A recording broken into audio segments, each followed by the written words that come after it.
오늘 우리에게 주신 하나님의 말씀은 신약성경 누가복음 5장 1절부터 11절까지 말씀입니다. 허락하신 말씀을 봉독하겠습니다. 무리가 몰려와서 하나님의 말씀을 들을새 예수는 게네사렛 호숫가에 서서 호숫가에 배 두 척이 있는 것을 보시니 어부들은 배에서 나와서 그물을 씻는지라. 예수께서 한 배에 오르시니 그 배는 시몬의 배라. 육지에서 조금 떼기를 청하시고 앉으사 배에서 무리를 가르치시더니 말씀을 마치시고 시몬에게 이르시되 깊은 데로 가서 그물을 내려 고기를 잡으라. 시몬이 대답하여 이르되 선생님, 우리들이 밤이 새도록 수고하였으되 잡은 것이 없지만은 말씀에 의지하여 내가 그물을 내리리이다 하고 그렇게 하니 고기를 잡은 것이 심히 많아 그물이 찢어지는지라. 이에 다른 배에 있는 동무들에게 손짓하여 와서 도와달라 하니 그들이 와서 두 배의 채움에 잠기게 되었더라. 시몬 베드로가 이를 보고 예수의 무릎 아래 엎드려 이르되 주여, 나를 떠나소서, 나는 죄인이로소이다 하니 이는 자기 및 자기와 함께 있는 모든 사람이 고기 잡힌 것으로 말미암아 놀라고 세베대의 아들로서 시몬의 동업자인 야고보와 요한도 놀랐음이라. 예수께서 시몬에게 이르시되 무서워하지 말라. 이제 후로는 내가 사람을 취하리라 하시니 그들이 배들을 육지에 대고 모든 것을 버려두고 예수를 따르니라. 아멘.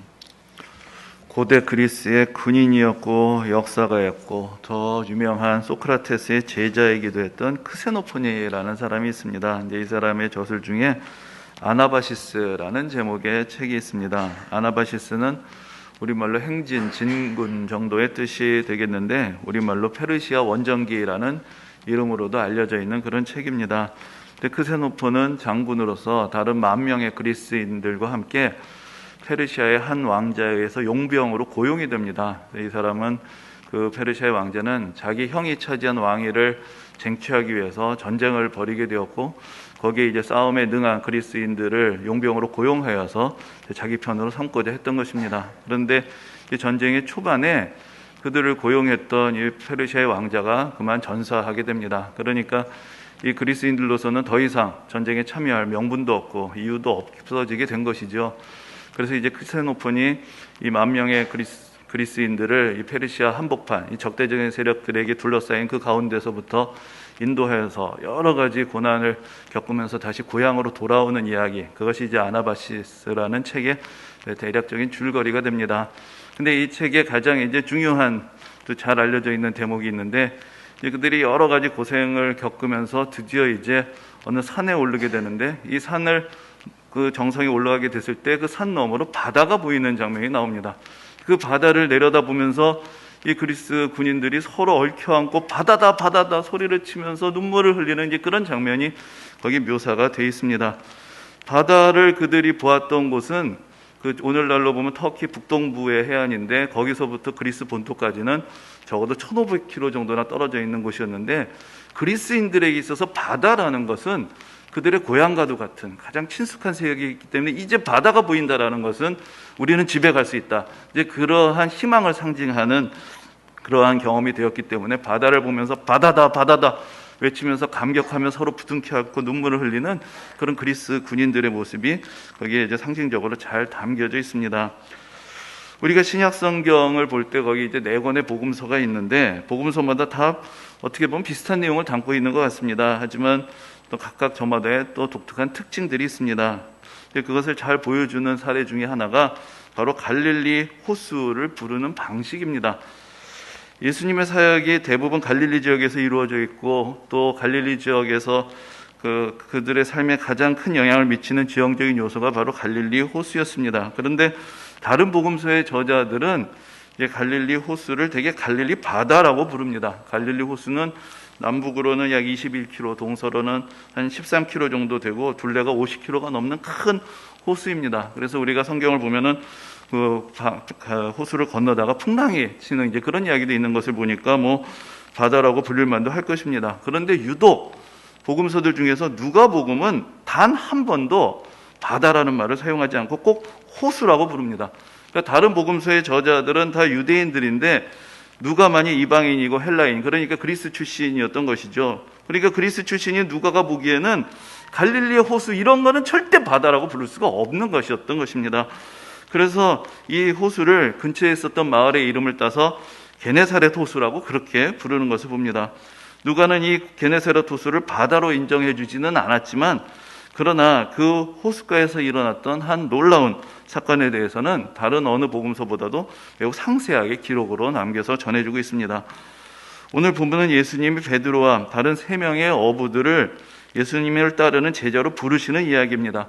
갈릴리 지역의 경제에서 갈릴리 호수의 어업이란 것은 앞에서도 말씀드렸지만 매우 중요한 비중을 차지했습니다.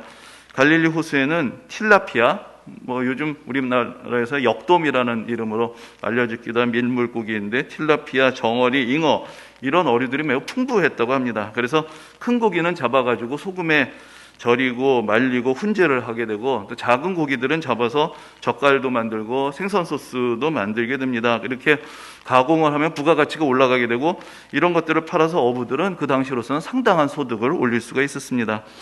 예수님 당시에 갈릴리에서 사용되던 어선이 1986년에 발굴이 된 적이 있습니다. 그러니까 가뭄으로 물이 줄어들었을 때 그 호수 밑바닥에 2000년 동안이나 묻혀 있었던 그 배가 물 밖으로 드러나게 되어서 발견이 된 것이죠. 근데 그 배를 보면은 길이가 약 8m 정도, 폭이 2m가 좀 넘는 꽤 큰 배였습니다. 그래서 크기로 미뤄볼 때 고깃배뿐만 아니라 사람들을 실어 나르는 그런 용도로도 사용이 되었을 것이다라고 추측을 하는데, 고고학자들이 연대를 계산해 봤더니 딱 지금부터 2000년 전에 바로 예수님 당시에 사용됐던 배라는 것을 밝혀내게 되었습니다. 그래서 그 배를 영어로는 지저스 보트, 그러니까 예수님 배다라는 그런 이제 별명이 붙어 있기도 합니다. 근데 여러분들에게 올 연초에 나눠드린 달력에 보면은 거기에 그 지저스 보트의 사진이 있습니다. 여러분들 오늘 가셔서 꼭 한번, 찾기 어려운 곳에 있는 것이 아니니까 꼭 한번 찾아보시기 바랍니다. 그래서 이 배 사진은 달력에 실려 있기 때문에 오늘 주보에는 르네상스 시대 화가 라파엘이 그린 바로 오늘 본문에 대한 그런 장면을 보여주는 그림을 실어 드렸습니다. 그런데 이 그림에 보면은 배가 아주 작습니다. 이게 어떻게 안 가라앉나 싶을 정도로 두 사람이 간신히 탈 만한 작은 배인데, 그 당시 이제 발굴된 배의 모습을 보면은 훨씬 더 큰 배들이 갈릴리 호수를 다녔던 것을 알 수가 있습니다. 오늘 본문 1절을 보면 많은 사람들이 예수님께 몰려왔다라고 그렇게 기록이 되어 있습니다. 이제 예수님에 대한 소문이 점점 퍼져나가기 시작했던 것이죠. 근데 당시의 호숫가는 그 지역에서는 일종의 광장과도 같은 역할을 합니다. 그래서 예수님은 그곳에서 많은 사람들에게 말씀을 전하시고자 하셔서 이제 그곳으로 백성들 사람들이 오게 하신 것입니다. 오늘 본문 2절에 보면은 이렇게 사람들이 호숫가로 모여들던 이때가 어부들이 일을 마치고 그물을 정리하고 있을 때라고 그렇게 알려주고 있습니다. 그 뒤에 베드로가 직접 말을 하는 것이지만, 이 어부들이 밤새 수고하고 나서 이제 정리하고 집에 돌아가는 일종의 퇴근 시간이었던 것입니다. 당시에 갈릴리 호수에서는 주로 밤에 고기를 잡았습니다. 그 이유가 뭐냐 그랬더니, 이제 그 당시 그물망이 별로 촘촘하지가 않고 좀 성그럽기 때문에 이 낮에는 고기들이 그걸 딱 본다는 거예요. 그래서 그물망 사이로 막 고기들이 빠져나간답니다. 그러니까 이제 밤에 그물을 던져야지 고기들을 많이 잡을 수가 있어서 되게 이제 밤에 그 그물질을 하고 고기를 잡았다는 것입니다. 그래서 요한복음 21장에도 이와 비슷하게 고기 잡는 이야기가 나오는데, 거기서도 보면 예수님의 제자들이 밤새 고기를 잡았다라는 이제 그런 이야기가 기록이 되어 있습니다. 베드로와 동료들이 밤새 고기를 잡으려고 했는데 허탕을 칩니다. 그리고 이제 정리하고 집에 돌아가려는 그때 사람들이 호숫가로 몰려들기 시작한 것이죠. 그리고 나서 예수님께서 그 호숫가에 있던 배에 올라타셔서는 배를 조금 호숫가에서 떨어지게 하시고, 거기서 이제 무리들을 바라보시면서 이제 말씀을 전하기 시작하십니다. 근데 그 배가 바로 시몬 베드로의 배였습니다. 이때 아직 베드로는 예수님의 제자도 아니었고 그냥 고기를 잡고 있던 어부였는데, 이 베드로 입장에서 이 상황은 정말 달갑지 않은 그런 상황이 되었을 것입니다. 이제 좀 집에 가서 쉬어야 되는데 사람들은 몰려오지, 예수님 올라타셔가지고 막 말씀을 시작을 하시는데 이 사람들이 기세에 눌려서 뭐라고 말도 못하고, 그리고 거기서 이제 언제 이 상황이 종식이 되나 그냥 예수님만 쳐다볼 수밖에 없는 그런 상황이 되었던 것입니다. 근데 예수님께서 이 말씀을 전하시기를 다 마치신 다음에 베드로를 향해서 뜻밖의 말씀을 하십니다. 바로 4절에 있는 대로 깊은 데로 가서 그물을 내려서 고기를 잡으라는 그런 말씀이었습니다. 사실 베드로로서는 밤새 그물질을 해도 고기를 잡지 못했기 때문에 그 아쉬움 속에서 계속 예수님을 바라보면서도 고기 생각만 하고 있었는데, 예수님께서 지금 베드로가 무슨 생각을 하는지를 다 아시면서 그렇게 말씀을 하신 것입니다. 근데 사실 언제 고기가 몰려오고 어디 가야 어떻게 고기를 잡아야 하는지, 거기에 대해서는 베드로가 전문가입니다. 호수라는 것은 베드로에게 있어서는 일상의 삶의 영역이었고 몫으로 알려져 있던 예수님에게는 낯선 곳이 되었겠죠. 그러나 예수님은 이 베드로의 일상의 영역을 침범하시면서 명령을 내리십니다. 베드로는 그 예수님의 말씀을 듣고 순종하는 결심을 합니다. 그래서 4절에서 말씀에 의지하여라고 이야기를 하는데, 이것은 지금 명령하시는 것뿐만 아니라 예수님께서 쭉 지금 베드로의 배 위에 올라가셔서 말씀하셨던 것을 계속 들어왔던 그 결과이기도 한 것입니다. 베드로는 예수님이 우리에게 하시는 그 말씀을 곁에서 들으면서 그 말씀의 권위를 느끼게 되었고 뭔가 예수님이 특별한 분이라는 것을 깨닫게 됩니다. 베드로는 지난밤에 자신의 지식과 경험으로서 아무것도 얻지 못한 상태에 있었기 때문에 겸손해질 수밖에 없었고 그냥 하루 공치더니 혹시 모르니까 지푸라기라도 잡는 심정으로 예수님 말씀을 한번 따라보게 되었다. 그렇게도 생각을 할 수가 있을 것입니다. 근데 결국은 예수님의 말씀대로 베드로는 다시 고기를 잡으러 나가서 그물을 던졌는데 두 배에 가득 찰 만큼 고기를 잡게 됩니다. 6절과 7절의 표현을 보면은 고기를 잡은 것이 심이 많아 그물이 찢어지는지라라는 그런 말씀이 있고, 또 두 배에 가득 채웠는데 배가 잠기게 되었다라고도 그렇게 표현을 하고 있습니다. 이런 풍어의 기쁨, 만선의 기쁨은 어부로서는 가장 바라던 그런 경험이었을 것입니다. 저는 이 말씀을 읽을 때마다 생각나는 일이 있습니다. 전에도 말씀을 드린 적이 있는 것 같은데, 제가 그동안 20년 넘게 사역을 해왔지만 가장 기억에 남는 설교를 꼽으라고 하면은 그 첫 손가락에 드는 설교 중에 하나가 제가 처음 전도사로서 유치부 어린이들에게 오늘 본문을 가지고 했던 설교가 그 안에 들어갑니다. 유치부 아이들을 이렇게 맡아서 말씀을 전해야 되는데 참 이게 어렵죠. 얘네들이 제대로 이해를 할 수 있을 것인지, 어떻게 전해야 될 것인지, 얘들 계속 움직이고 제대로 앉아있지도 않은 애들을 어떻게 가르쳐야 되는지 참 난감한 상황이었습니다. 그래서 기독교 교육에 대한 글들, 아동 교육에 대한 글들도 찾아보면서 뭔가 좀 아이디어를 얻고자 했는데, 그때 이제 배웠던 두 가지 중요한 사실이 있습니다. 하나는 유치부 설교는 이 아이들의 인생에 처음으로 하나님의 말씀을 들려주는 시간이라는 것입니다. 아마 여러분들 어려서부터 예수님을 믿어온 그런 분들에게 있어서는 오늘 본문에 대한 설교도 사실 여러 번 들으셨을 것입니다. 근데 어느 본문이든지 처음으로 읽고 처음으로 접하고 처음으로 설교를 듣게 됐던 날은 있었던 것이죠. 유치부 시절이 바로 태어나서 처음으로 하나님의 말씀을 듣게 되는 순간이고, 그야말로 백집장 같은 마음에 하나님의 말씀이 처음으로 새겨지는 순간이다. 이제 그렇게 적혀있는 글을 보면서 정말 이 유치부 사역이 중요하고 교회 학교 사역이 중요하다는 것을 그때 다시 깨닫게 됐습니다. 그리고 또 한 가지가, 아이들이 자꾸 움직이는데 얘들 붙잡아다 앉혀놓고 가르치려고만 하지 말고 아이들과 함께 움직이고 아이들의 움직임을 오히려 유도하면서 참여할 수 있는 그런 활동을 시도하라는 그런 조언이 있었습니다. 그래서 거기서 좀 아이디어를 얻어가지고 오늘 본문을 갖고 설교를 하면서, 그럼 아이들과 함께 우리가 한번 배 타고 나가보자, 그렇게 이야기를 합니다. 그래서 야, 우리 다 같이 배 타고 가는 거야. 자, 시작하면 영차 이제 노를 젓는 거죠. 그럼 애들이 다 같이 노를 젓습니다. 잘 따라합니다. 여러분들에게 지금 하자고 하면은 좀 뭔 소린가 하시겠지만, 애들은 움직이는 일을 시키니까 그렇게 말을 잘 들을 수가 없어요. 그러면서 자, 이제 그물을 던지자, 하나 둘 셋 하면 그물을 같이 던지는 거죠.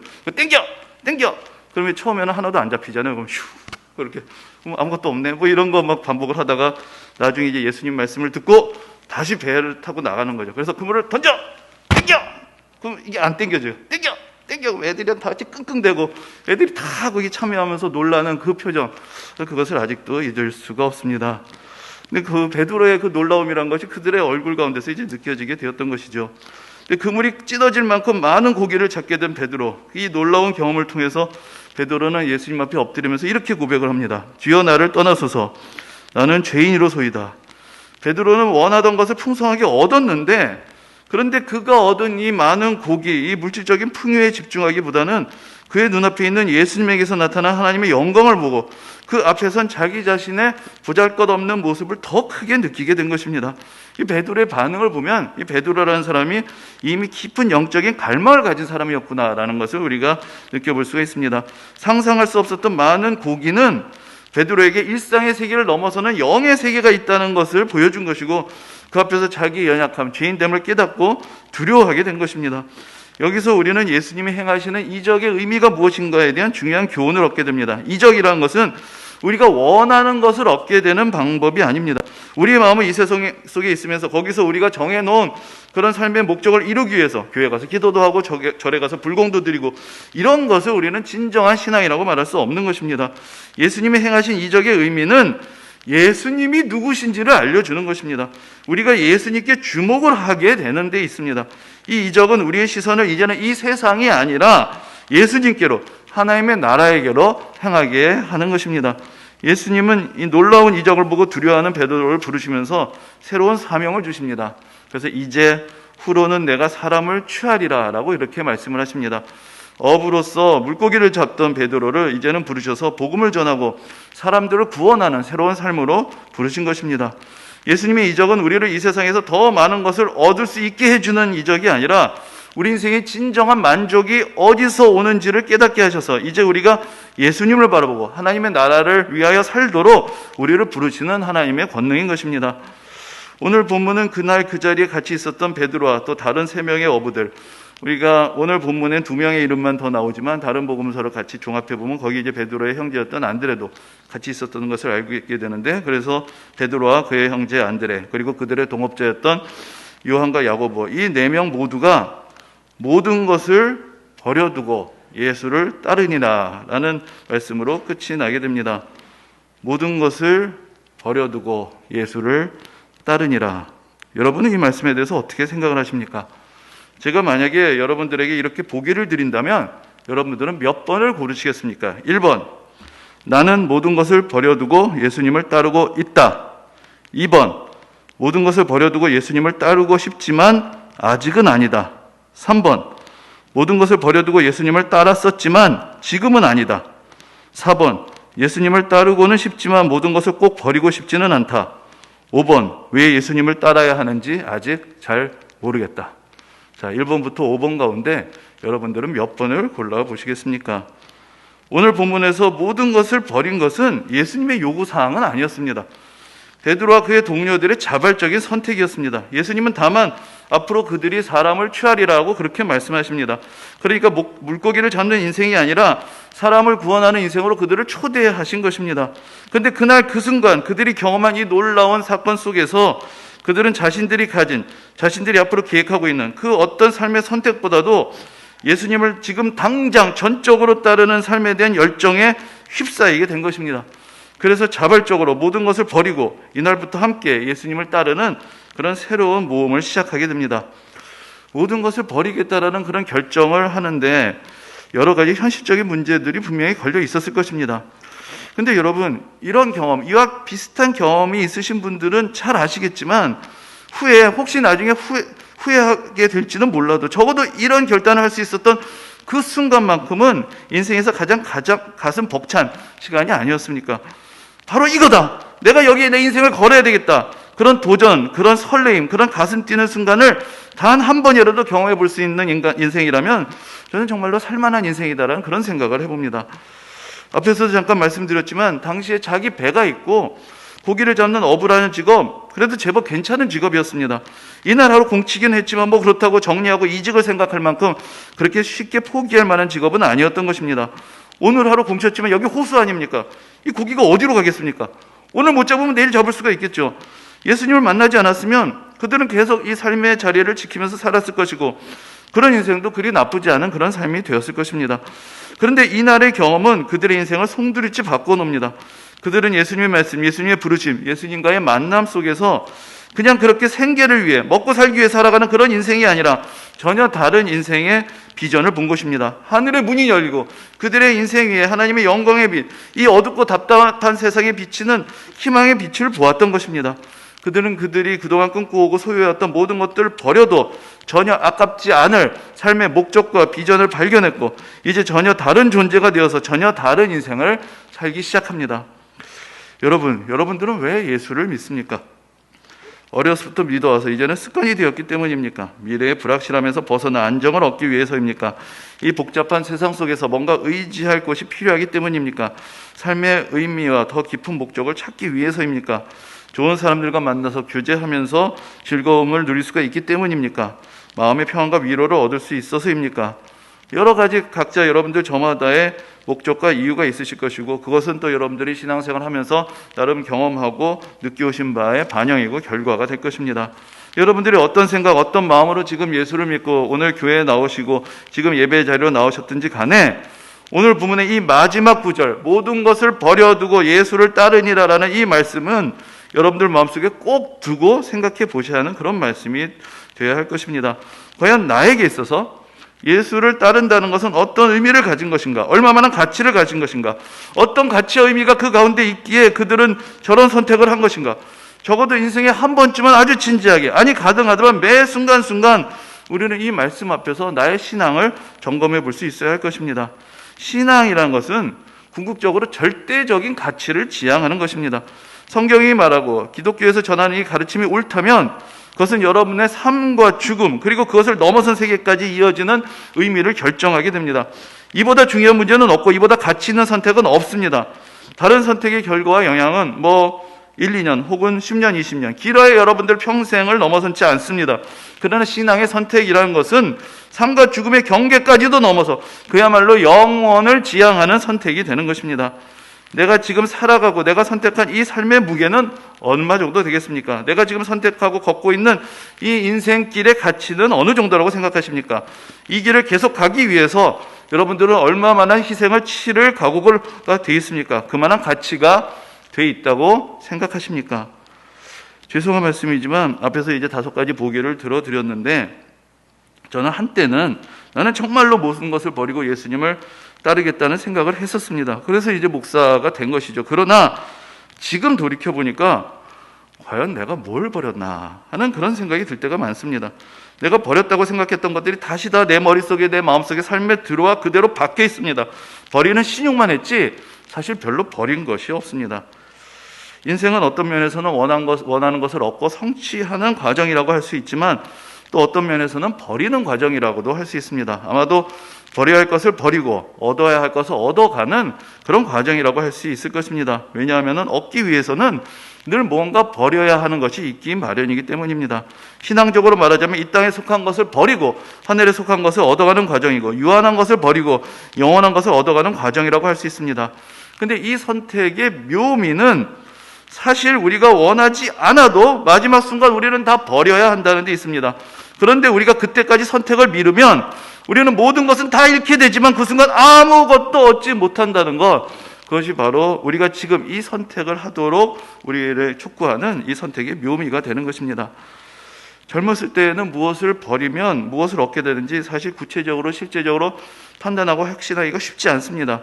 그래서 여러 가지로 생각하고 고민하지만 결국 중요한 것은 결단 그 자체가 됩니다. 뭔가 압도적인 느낌, 직감, 영감, 이것이 아니고서는 사실 결단하기가 쉽지 않습니다.